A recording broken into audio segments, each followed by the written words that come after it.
challenge.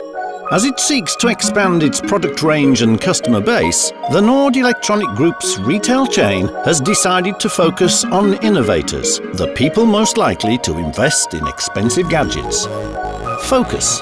In order to meet this objective with no media budget in place, it was decided that the campaign should focus on the listeners of Pilot, a popular radio station in the city, whose audience has a similar way of thinking to those in the innovation sector.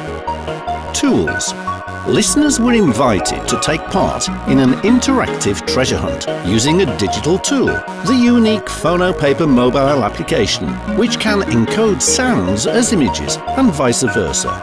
Sounds of the City was launched on a popular daily radio show in Yekaterinburg, which broadcast a live presentation about Phonopaper and provided ongoing support to the promotional campaign. Competition. Encoded messages were put up in parts of the city frequented by the target audience.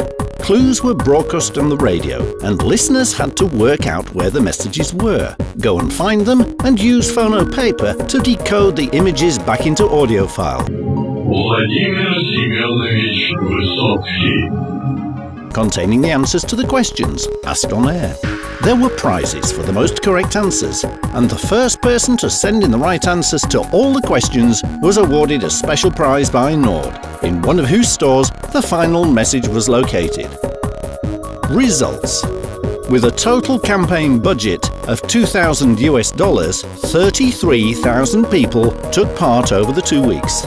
There were around 100 downloads of Phonopaper a day.